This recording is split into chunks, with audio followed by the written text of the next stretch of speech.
इस क्रूस रास्ते में भाग लेने के लिए हम अपने आप को तैयार करते हैं।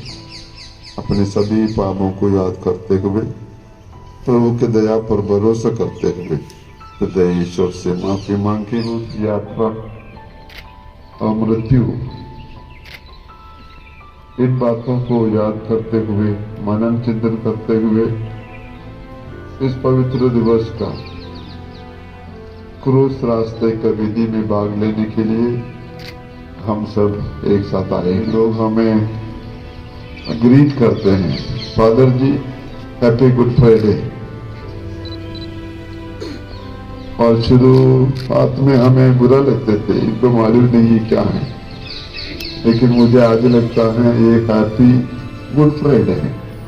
प्रभु को मृत्यु द्वारा ही हमको मुक्ति मिला है। आइए हम बड़ी भक्ति के साथ इस क्रूस रास्ते का विधि में भाग लें। पिता पुत्र पवित्र आत्मा के नाम पर। पहला चरण, प्रभु यीशु को प्राण दंड दिया जाता है। अंतिम बयालों के बाद प्रभु अपने शिष्यों के साथ प्रार्थना कर रहे थे। उस समय विश्वासघाती यूदस ने उन्हें चुम्बन से विश्वासघात कर पकड़वा दिया। भीड़ उन्हें पहले कैफस, बाद में अन्नस, हेरोद और पिलातुस के पास ले गए। पिलातुस उनमें कोई दोष ना पाकर उन्हें छुड़वाना चाहता था। इसे क्रूस दीजिए, इसे क्रूस दीजिए और बराबस को रिहा कीजिए। लेकिन पिलातुस भी यहूदियों की धमकियों से दबकर प्रभु यीशु को उनके हवाले कर देता है। प्रभु यीशु को यहूदियों के हवाले करने से पहले वह अपने हाथ धो लेता है। क्या इससे उसके पाप की मलिनता धोई जा सकती थी? कंधे पे क्रूस लिए दुनिया के पाप ढोए, प्रभु जी चल रहे हैं तलवारी राह पर। प्रभु यीशु के जख्मी कंधों पर अत्यंत भारी क्रूस लादा जाता है। वह बड़ी दीनता और प्रेम से उसे ग्रहण करते हैं। वे क्रूस के द्वारा ही हमें मुक्ति देना चाहते हैं, इसलिए वे इस पृथ्वी पर आए हैं।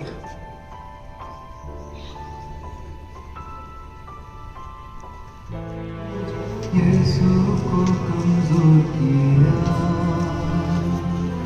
दिल पर क्रूस के नीचे वो हाथों की राह पर क्रूस ला भारी बोझ, यीशु को कमजोर किया, दिल पर क्रूस के नीचे वो हाथों की राह पर। तीसरा चरण, प्रभु यीशु क्रूस के नीचे उतरकर और मसीह उड़ाती हुई भीड़ के बीच से यीशु क्रूस के भारी बोझ से दबे हुए कलवारी की राह पर लड़खड़ाते हुए कदम बढ़ाए चले जा रहे हैं। कोड़ों की मांग, रात भर का जागरण और उपवास से उनकी शक्ति जवाब दे रही थी। अंत में वे लड़खड़ाकर जमीन पर ढेर हो जाते हैं।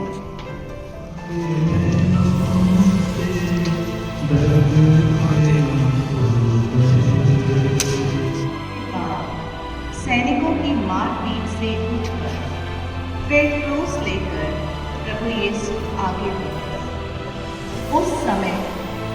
पवित्र मां मरियम और अन्य भक्त स्त्रियां उनसे आ मिली। कितनी दर्द भरी मुलाकात रही होगी। बेटी की यह दशा देखकर माता के हृदय पे क्या बीती होगी। दर्द की तलवार माता के दिल में चुभ कर उसे दो टुकड़े कर दी। प्रभु यीशु बहुत कमजोर दिखते। उनको पता नहीं था कि वे कब तक अपने लक्ष्य स्थान पर पहुंचे। सबको जल्दी थी, इसलिए उन जल्लादों ने सीरीन निवासी सिमोन तथा उस आदमी के पवित्र दृश्य ने उसके हृदय को बदल दिया। वह सहर्ष क्रूस ढोने लगा और इसे अपना अहोभाग्य माना। वेरोनिका प्रभु यीशु का मुख पहुंची। प्रभु यीशु का मुख देखकर वेरोनिका को उन पर दया आ गई। अपना सारा धीरज बटोरकर भीड़ तथा क्रूर सैनिकों को जीतकर वह प्रभु यीशु के सामने पहुंची और एक धुंधले कपड़े से उनका चेहरा पोंछ लिया। भक्त स्त्री के इस प्रभु यीशु को कुछ आराम मिला। इस दयापूर्ण कार्य के लिए प्रभु यीशु ने अपने चेहरे का प्रतिबिंब उस रुमाल पर अंकित कर दिया।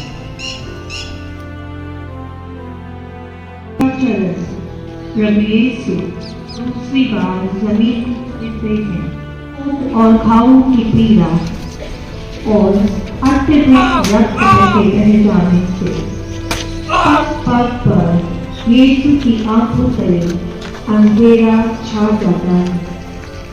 अंत में वे दूसरी बार मार्ग पर गिर पड़ते हैं। प्रभु यीशु को क्या था कि उनके प्रति इस दुर्व्यवहार से यरूशलेम नगर पर घोर विपत्तियां आने लगी। प्रभु यीशु अब तक कलवारी पहाड़ की चोटी तक पहुंच गए थे, किंतु वत्सस्थली तक पहुंचने के पूर्व फिर उनकी शक्ति जवाब देती है।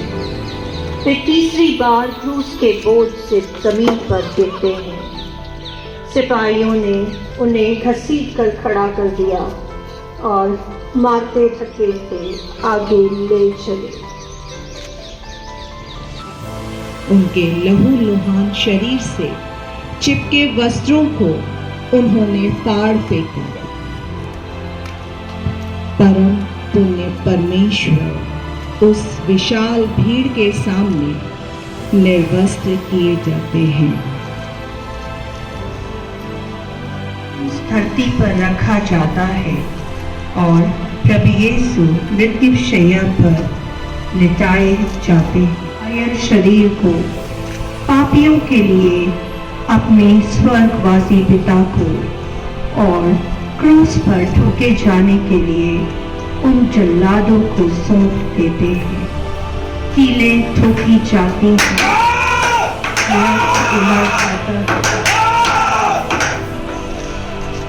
चरण क्रूस पर प्रभु यीशु की मृत्यु तो तक प्रभु यीशु क्रूस पर हाथ पसारे टंगे रहे। उनके पावन शरीर से टप टप खून गिरता रहा। वे भयंकर पीड़ाएं झेल रहे थे। वे न हिल सकते थे, न किसी से सहायता मांग सकते थे। उस समय उन्होंने भले डाकू को स्वर्ग देने का वचन दिया और अपनी मां को अपने शिष्य योहन को सौंप दिया। अब सब कुछ समाप्त हो गया था। उन्होंने सिर झुकाकर अपने प्राण त्याग दिए।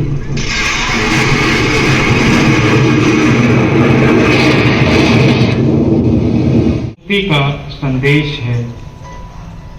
यह वही चरण है जहां प्रभु यीशु हम सबों के पापों के लिए अपने प्राण की आहुति दे देते हैं। हम लोगों के लिए बल्कि उन क्रूर सैनिकों के लिए भी वे क्रूस के काट से प्रार्थना करते हैं और कहते हैं, हे पिता, इन्हें क्षमा कर, ये नहीं जानते कि ये क्या कर रहे हैं। प्रभु यीशु का शव शरीर माता की गोद में। स्त्रियां रोती बिलखती घर चली गई। संध्या हो जाने पर अरिमथिया के योसेफ और अन्य लोगों ने आकर प्रभु यीशु को क्रूस से उतारा।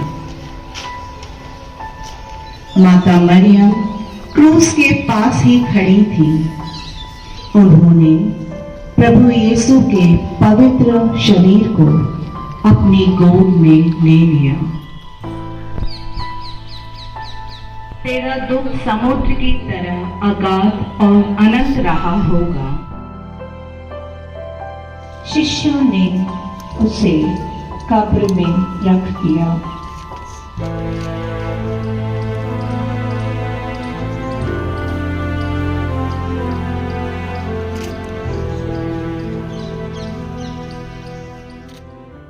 क्रूस पे कुर्बान है, वो मेरा मसीहा है।